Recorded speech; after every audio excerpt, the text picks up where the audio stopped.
Welcome to Lost Relation Chronicles.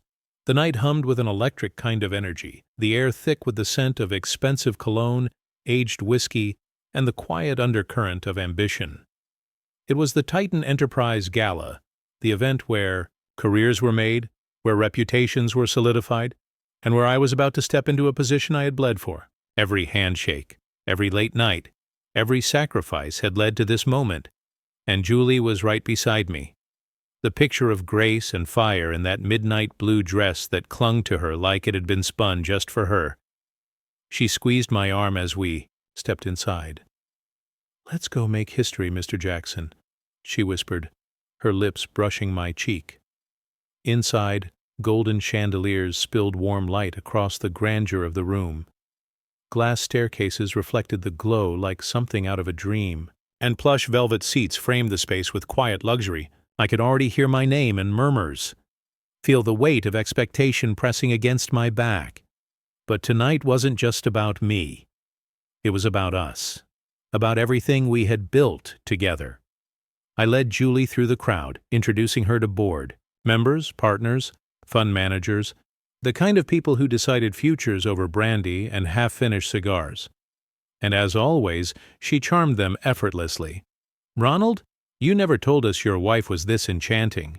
"A graying partner," Mr. Robinson said with a warm chuckle, swirling his glass of scotch. "If I were a younger man, I'd be worried you'd have some serious competition." Julie laughed, tilting her head in that way that always made people feel like she was seeing straight into their souls. "I think Ronald's doing just fine on his own," she said smoothly, placing a delicate hand on my arm.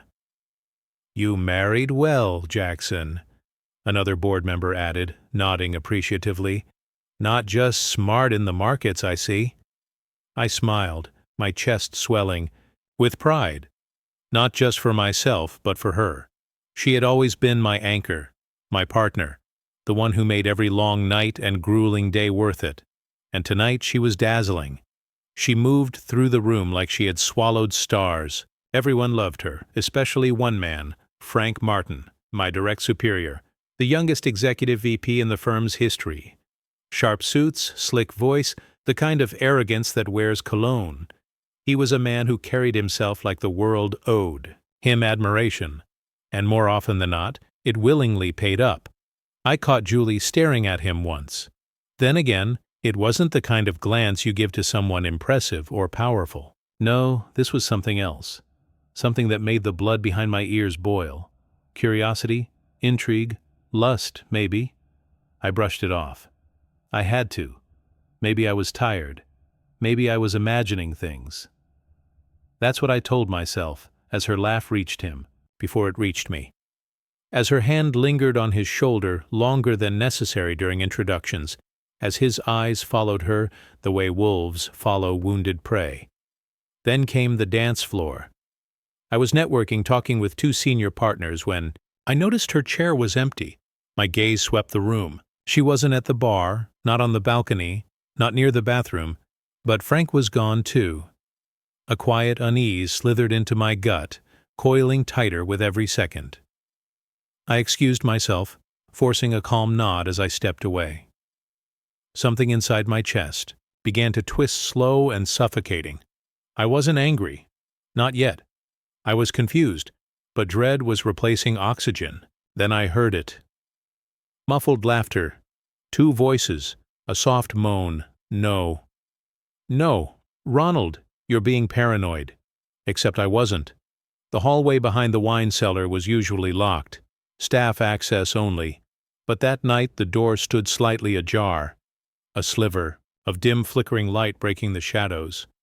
My pulse pounded in my ears as I stepped closer, each breath slow, controlled, shaking. My hand gripped my phone.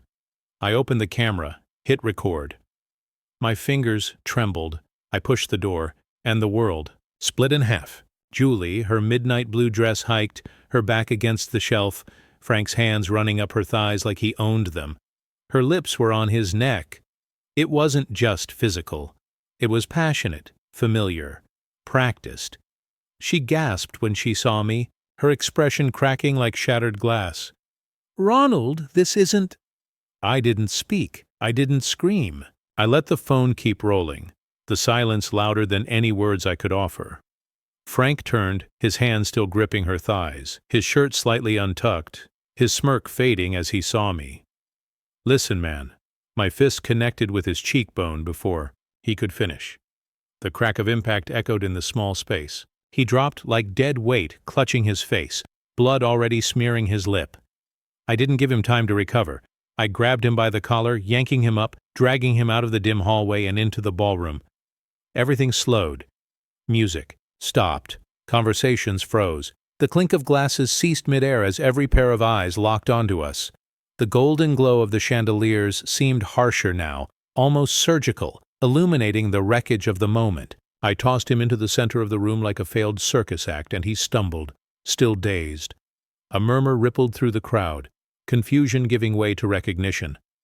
I stepped onto the mic. My voice was steady, cold. "You all want to know who Frank Martin really is." The room held its breath. "He's the one sleeping with my of a wife." A collective gasp. While I was building this company, while I was sacrificing everything, he was screwing me over in more ways than one. A glass slipped from someone's grip, shattering against the polished floor. Someone whispered, "No way." Others just stared, wide-eyed, stunned. Julie ran out seconds later, her heels clicking in a panicked rhythm against the marble. She didn't say anything at first, just stood there hollow like a ghost of herself. Then, in the smallest voice, she whispered, "Please." I turned, I walked, and I never looked back. I didn't cry that night. Tears are for grief. What I felt, that wasn't grief. It was acid in my veins, boiling in silence. I drove home in the dark. No music, no thoughts, just the steady hum of the engine and the rhythmic bounce of headlights against wet pavement. The wipers dragged slow streaks across the windshield, smearing rain into a blur. One question spun endlessly in my head. How long had this been happening? Julie and I, we weren't perfect, but I thought we were real. I worked late, yes, but I never forgot anniversaries, never missed a birthday. I kissed her forehead every morning, packed her favorite snacks when she was sick, rubbed her feet when she was too tired to talk. I gave her everything I had. Apparently, it wasn't enough. When I pulled into the driveway, the house loomed in the darkness. Our house, a two-story colonial with white shutters and a porch swing we never used. It had always felt like home, but that night, it felt like a lie. I stepped inside, and the silence hit me like a freight train. Every creak of the floorboards felt like betrayal. Every photo on the wall mocked me, laughing, smiling. A lifetime of memories frozen in frames, taunting me. There was one from our wedding, another from Italy. Julie in a sundress, the sunlight catching in her hair, her laughter caught mid-motion. Me holding her on the beach, my arms wrapped around her like I'd never let go. I tore the biggest one off the wall. The frame cracked in my hands, glass shattering across the hardwood. A sharp sting bit into my palm, but I didn't feel it. Pain was irrelevant. Upstairs, the bed still looked made untouched, pristine. Or maybe someone had been too busy doing something else to disturb the sheets. I yanked open the closet. Her scent hit me immediately. Vanilla, soft, sickening. I swallowed against the wave of nausea that rose in my throat. That scent used to be home. Now, it was a poison. A slow, suffocating reminder of everything I had just lost. I grabbed a suitcase, shirts, socks, essentials. I wasn't thinking. I was operating on instinct. Every move mechanical, deliberate. Just pack. Just move. Just go. My phone buzzed for the 7th time that night. Julie, I let it ring. Then again and again. It wasn't until I zipped the suitcase shut that I heard the front door slam open. Ronald. Her voice was ragged, desperate. Seconds later, she was rushing up the stairs like she'd been chased by death itself. Her breath came in sharp gasps, mascara smeared beneath red-rimmed eyes. "Please, just wait." I turned slowly, like facing a ghost. "You shouldn't be here. I said, my voice foreign, ice-cold. She shook her head violently, stepping closer, her hands trembling. I didn't mean it wasn't.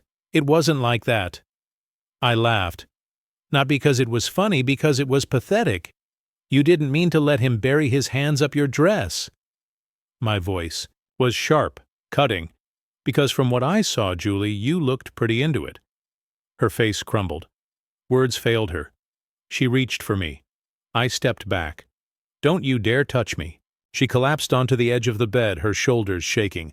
The sobs started then raw and ugly, gushing out of her like confession. I messed up, Ronald. She choked. I made a mistake. One horrible, stupid mistake. I exhaled sharply, staring at her. This woman I had loved, this stranger in my home. How long? She didn't answer. I clenched my jaw, my heartbeat hammering against my ribs. How long, Julie? Her lips parted like she had something to say, something that might make it all go away, but then they closed again. I nodded slowly. That was all the answer I needed. You're not sorry, I said, my voice steady, almost eerily calm. You're just sorry you got caught. No, that's not true, she pleaded. Ronald, I love you. I still love you. I let out a sharp, bitter laugh. You don't get to say that. My voice cracked despite my efforts. I clenched my jaw, swallowed hard, forcing the weakness back. You don't get to say that after everything. Please don't. Leave me. But I was already walking down the stairs. I heard her bare feet on the wood behind me faster now. Then her hand grabbed my arm. We can fix this. I turned to her then, really looking at her, and for the first time I felt nothing. Not love, not pain, just emptiness. No. My voice was flat, lifeless. You already burned it down. And now I'm walking away from the ashes. She flinched like the words hit her harder than my fist had hit Frank. I didn't slam the door behind me. I closed it softly. Final. The hotel room was nothing special. A cold, boxy space with buzzing fluorescent lights and an AC unit that rattled. In the corner like it was trying to shake itself apart. I lay on top of the stiff sheets, fully clothed, staring at the ceiling. My mind was a cruel slideshow on repeat. First dates, our wedding vows, the nights we made love, laughter between our lips, her sleepy murmurs when she curled into my chest, the way she used to squeeze my hand 3 times to say I love you, and then Frank, his hand on her hip, her mouth on his throat, the way she tucked her hair behind her ear, that stupid little habit she had. She did it when she was nervous, or when she wanted to seduce someone. I used to find it endearing. Now I hated it. By morning, I wasn't broken anymore. I was cold. And that coldness gave me clarity. Leah Brown's office was in a high-rise downtown. All glass walls and expensive furniture. A place where people didn't come for comfort. They came for results. She was already seated when I walked in, flipping open a notepad, her nails clicking, against the desk. She didn't smile, didn't offer me some weak, rehearsed sympathy. She simply said, "Tell me everything." So I did. I told her about the gala, about the affair, about the betrayal that had unraveled my life in a single night. She didn't blink when I pulled out my phone and played the video, didn't gasp, didn't do eyes. She just nodded once and said, "We'll take her for everything." I didn't want everything. I just wanted her to feel it. The sting of consequence. I wanted her to sit in the mess she made and suffer. To feel the weight of every broken vow, every stolen moment. But before I could deal with Julie, there was Frank. Frank didn't just sleep with my wife. He humiliated me professionally. He thought he could take everything from me and walk away untouched. I had other plans. HR was an option, but I had something better. Leverage. 3 days later, I walked into Titan Enterprise Equity like I owned the place. No hesitation, no anger, just purpose. Frank was in the lounge, his natural habitat, surrounded by a group of bright-eyed interns hanging on to his every word. He laughed loud, fake, polished. He sipped his espresso like nothing had happened, like he hadn't torched my marriage and pissed on the ashes. I waited until he saw me. His laughter died mid-sip. His fingers tightened around the cup, knuckles whitening. I smiled. That same easy, arrogant smile he wore the night of the gala. The one that said, "I win." "Morning, Frank." He swallowed hard, then set his cup down carefully. "Ronald, listen, man. About that night?" I stepped in closer, lowering my voice just enough that only he could hear. "I know exactly what that night was." He shifted in his chair, eyes darting toward the interns. "I've already sent a copy of the video to HR," I continued, "the board, and my legal counsel. But here's the fun part. Julie isn't the only woman you've been flirting with in this company, is she?" His eyes widened. "What are you talking about?" I tilted my head slightly, watching him squirm. "I've spoken to 3 different women in the last 48 hours. You think no one notices when the VP suddenly promises raises after late-night meetings?" His mouth opened, but nothing came out. "Internal Affairs opened a file this morning," I said, watching the panic bloom behind his eyes. "By next week, you won't be able to get hired to wipe tables at a startup." His hand shot out toward my arm. I slapped it away. His jaw tightened. "This isn't over," he growled. I leaned in just enough to let him hear the certainty in my voice. "Oh, it is," I whispered. "And it's only just begun." I left him standing there, pale, cornered, alone. Exactly like I planned. That evening, an email popped into my inbox from Peggy Moran, head of Human Resources. "We've received serious complaints and evidence involving Frank Martin. Effective immediately, he is suspended pending internal investigation. We'll keep you updated." I didn't smile. Revenge doesn't taste sweet. It tastes like justice. And I wasn't finished yet. 3 weeks. That's how long it took for everything to come crashing down. Frank Martin was terminated from Titan Enterprise with 0 fanfare. No farewell party, no handshakes, no graceful exit. Then came the public announcement from HR due to violations of ethical conduct. Frank Martin is no longer employed with Titan Enterprise Equity. We remain committed to maintaining a safe and professional work environment. That was just the official statement. The real damage wasn't in the termination letter or the HR statement. It was in the whispers, the ones that traveled through boardrooms, passed in private Slack messages, murmured at after-hours dinners between partners. Frank Martin went from executive darling to predator in a suit, and he deserved every second of it. I didn't have to lift another finger. His reputation was devouring itself. But Julie was still trying. She called twice a day. She left voicemails, texts. Each message a desperate attempt to claw her way back into my life. At first it was soft apologies, whispered like a prayer. Then, when I didn't respond, the messages grew frantic, then angry, then sobbing. I never answered. I didn't need to. The longer she spiraled, the more she showed her hand. That evening I returned to the house not to see her. I had things to collect. Pieces of a past I refused to leave behind.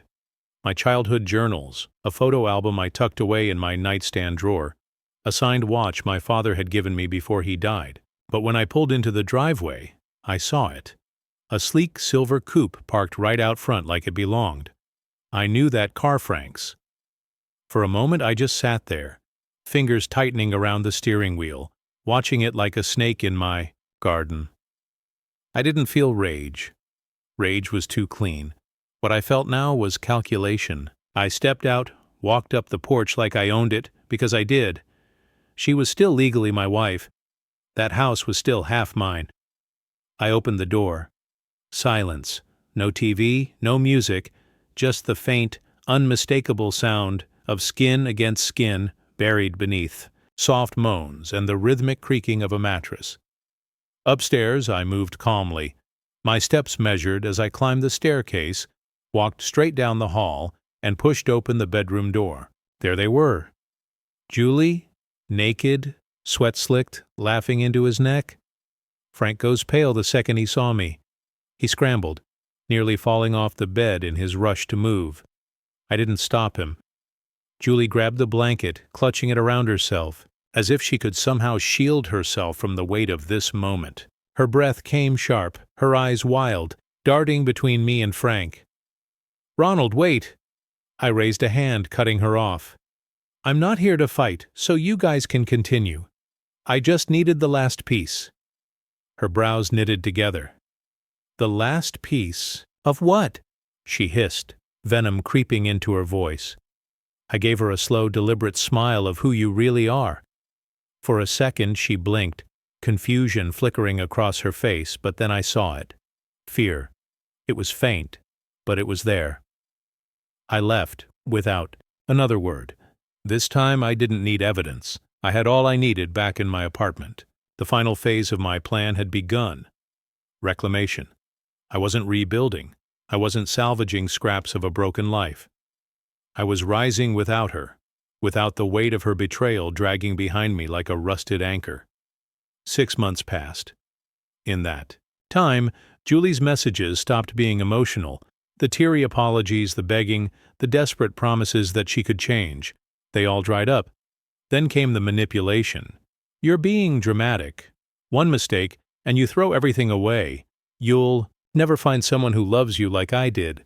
We were magic, Ronald. You can't just erase us." I never responded. I didn't even block her because silence is more devastating than anger.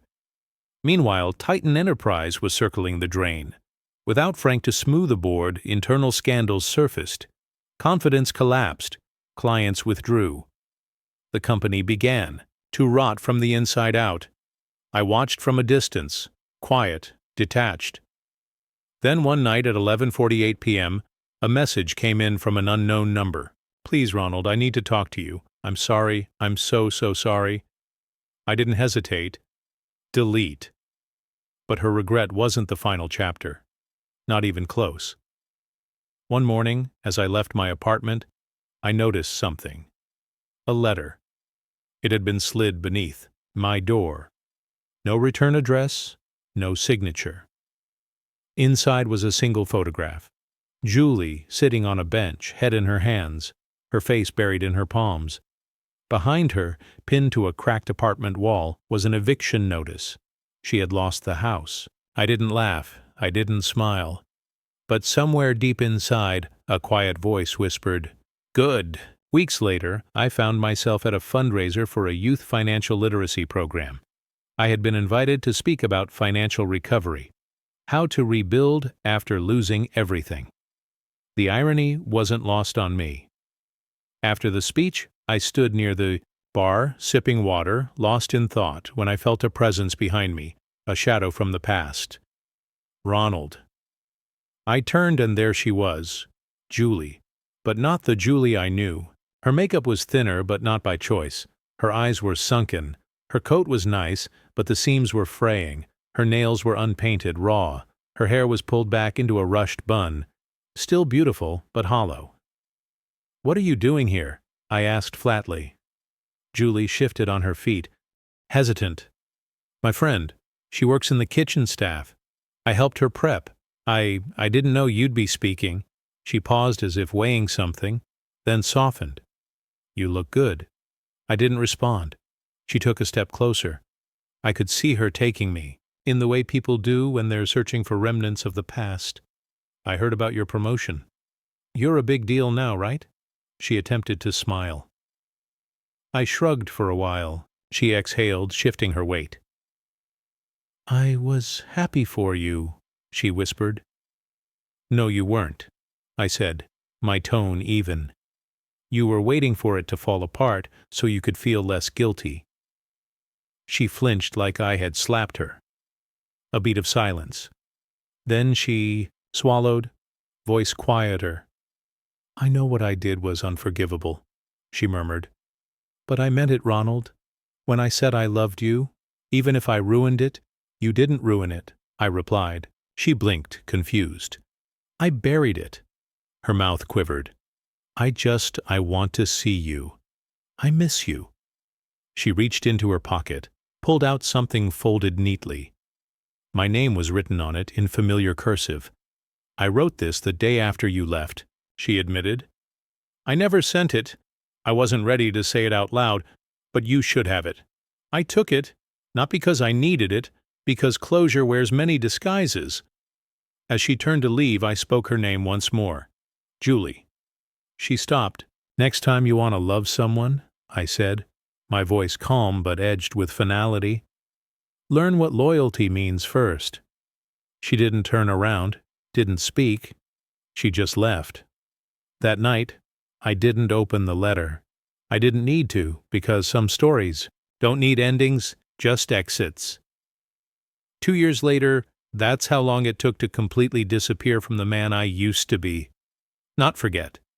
No, I remembered everything, but I had evolved past it. I moved cities, switched firms, became an independent financial strategist, consulting for elite private clients and underground investors. The kind of work that paid for silence and demanded precision. Julie had become a name I hadn't spoken in almost 18 months. Until one morning, over coffee, a mutual acquaintance mentioned her name. "Do you still speak to your ex?" I blinked. The question caught me off guard. "No, Zachary," a soft-spoken attorney with a talent for navigating corporate messes hesitated. Then she slid a file across the table. Inside were court documents. Julie Edwards was being sued. Fraud, embezzlement, real estate scam. She had partnered with someone who promised fast-track investment deals, and she had funneled money from an old joint trust, one we had once opened together, one I had emptied long ago, but apparently she had kept it open to impress investors. I leaned back in my chair, eyebrows raised as I processed the information. "She's drowning," Zachary said, watching me carefully. "And she doesn't know you're the one who's been sinking her piece by piece." A slow smile curled at the edges of my lips. The first real smile in months. Because now we could finish it. Let me back up. Destroying Julie all at once would have been too easy, too merciful. I wanted her to rot slowly. To do that, I needed her to believe she still had power. So after the affair, after the carefully staged confrontation, I made a call, hired a digital forensics firm, and let them track everything. Every shady financial move, every failed partnership, every startup she tried to claw her way into, every man she flirted with, hoping to build her next ladder.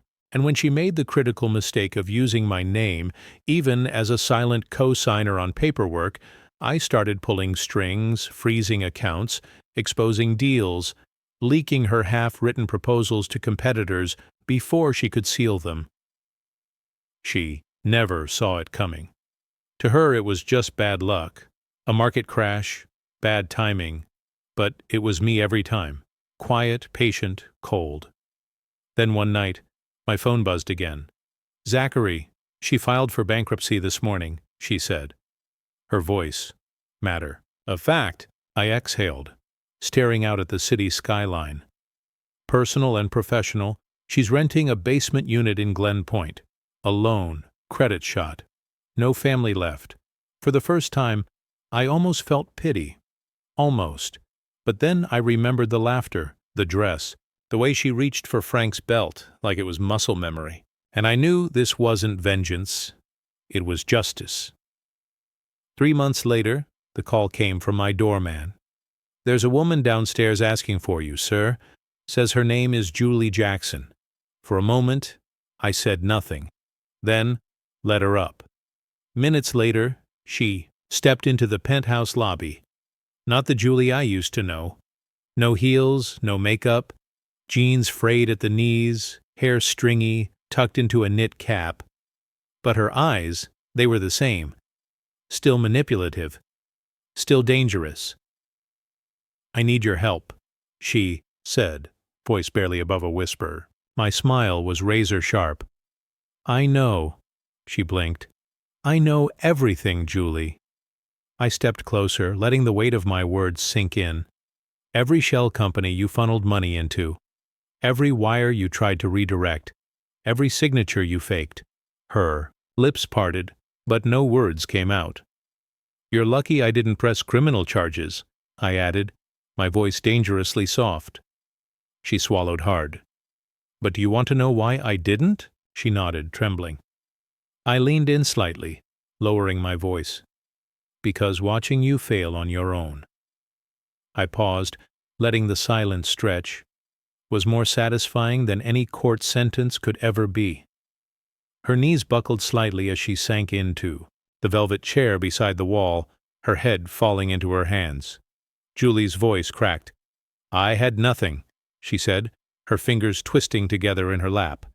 And I thought if I could just win again, just find a shortcut back, I'd forget what I did to you. I crouched in front of her, tilting my head slightly as I studied the woman who once knew me better than anyone, and shattered me anyway. Shortcuts only work if you never cut through someone who knew the whole road better than you, I murmured. Her shoulders shook. Tears spilled down her hollowed cheeks. I didn't love him, she sobbed. Not really. I stood slowly, watching her cry, unmoved by the regret she now wore like a second skin. But you betrayed me. I exhaled, letting the words settle. Me? Really? She wiped at her face, eyes filled with something desperate, something pleading. But I didn't waver. I didn't need her to understand, just to hear. Then I said the one thing she never expected. I forgive you. Her head snapped up, her tears streaked, face frozen in disbelief. You what? She whispered. I forgive you. Her lips parted, but before she could speak, I continued. But I don't forget, and I don't trust, and I don't want anything from you. Not your apologies, not your guilt, not your broken dreams. She didn't argue, didn't try to explain herself again. She just sobbed. I walked to the door and pulled it open, stepping aside. This is the last time you'll ever see me, Julie. My voice was calm, steady, and when you think of me, I hope it haunts you. She swallowed hard, blinking rapidly.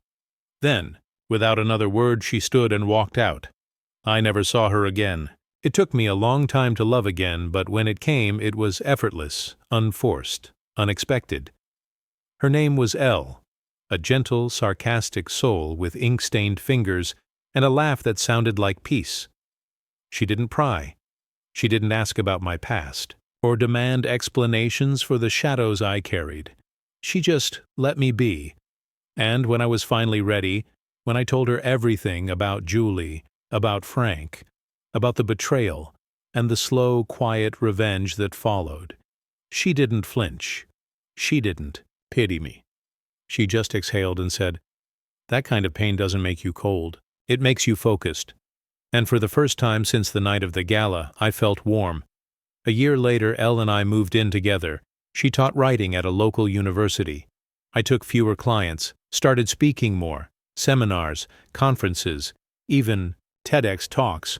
I told people how to rebuild after devastation, not just finances, but soul, and I never once mentioned Julie by name. She didn't deserve that kind of immortality. The past belonged in the past. Years passed, seasons blurred.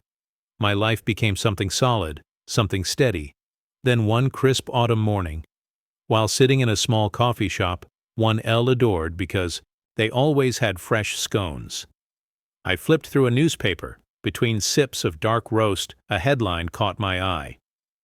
Disgraced former executive Julie Edwards arrested in check fraud scheme. My breath didn't hitch, my pulse didn't spike. I merely looked down at the black and white mugshot. Julie, her face was tired, hollow. The sharp, calculating glint in her eyes had dulled into something lifeless. The charges were pending. The trial would be messy. I folded the newspaper, left a tip on the table, and walked out without reading. The rest, because it didn't matter anymore. Her story had ended years ago. Now I live in a house filled with warmth, not secrets. My closet is lined with clothes that smell like lavender, not lies.